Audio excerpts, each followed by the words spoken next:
When you think about moving to Texas, do you picture rattlesnakes on your porch, scorpions in your shoes, or those creepy crawly bugs? Ugh. Well, if you do, you're not alone. So let's talk about it and get real. Hi, I'm Tanya Kerr with Kerr Property Group, and one of the most common questions that I get from people moving here from out of state is how bad the bugs and the snakes and the creepy crawlers are. So I figured, why not just talk about it? So today, that's exactly what we're going to talk about so that I can give you a real answer from somebody who lives here. So here's a big myth. Texas is not crawling with dangerous creatures everywhere all the time.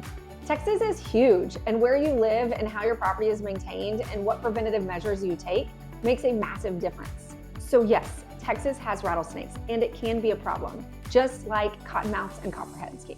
And while I'm not a snake lover, and in fact they give me the heebie-jeebies, snakes are not usually aggressive. They just want the same basic needs met, so they're just looking for food, cover, and quiet. So it's not like they're coming out to search for you.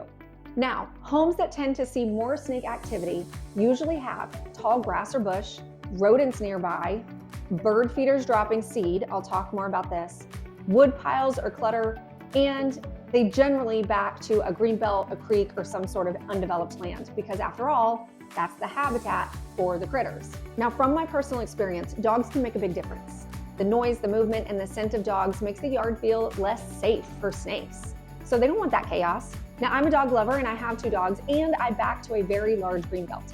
So because of that, I'm intentional. I monitor my dogs when they're outside, I keep the yard well maintained, and avoid giving any little critters easy places to hide. Do snakes exist? For sure. But do they want to hang out where there's constant activity? Probably not. They would much rather be in an area where they're left alone and have better hiding spots.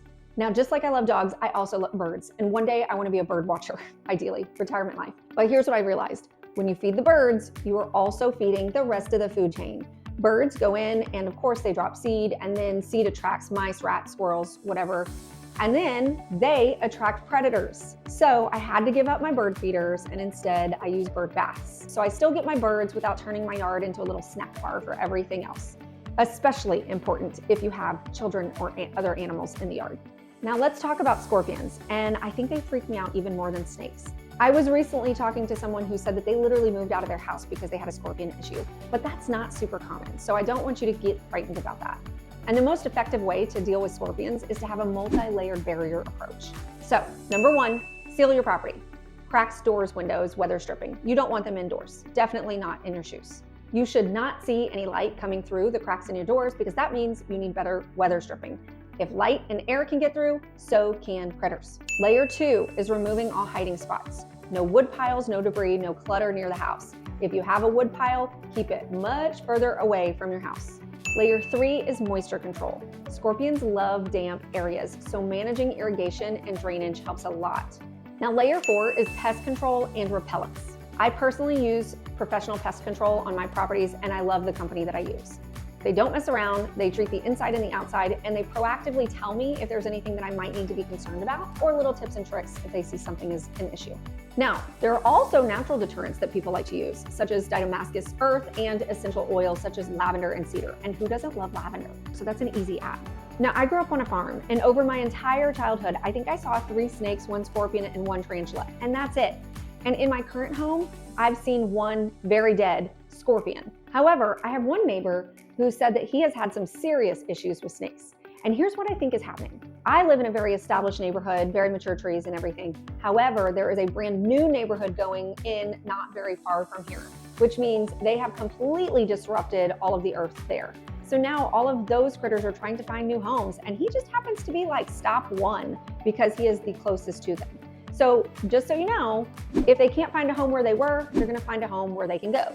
Now, like most things, your risk tolerance for critters is a personal choice, right? So are snakes a big deal in Texas? I think it kind of depends on where you live. If you're in a neighborhood, probably not. You are probably not going to run into many snakes, but every now and then you will see somebody in your neighborhood that posts them, or maybe on a trail.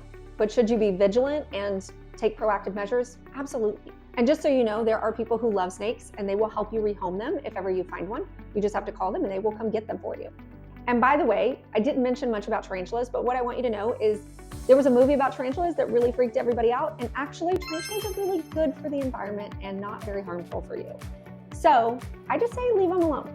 So should you be worried about snakes and bugs and scorpions in Texas? I think be informed, but not afraid. These things exist, but so do systems to manage them. Most homeowners have lived here for decades and rarely have issues with them because they use preventative measures and they stay consistent. And if you know you're in a season where they are more active, just be aware.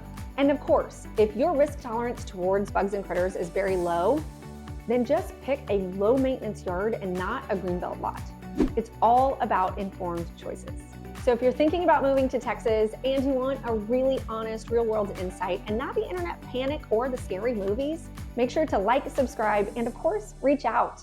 My team helps clients navigate this kind of stuff all day, every day, and I'm happy to give you my pest control's contact information.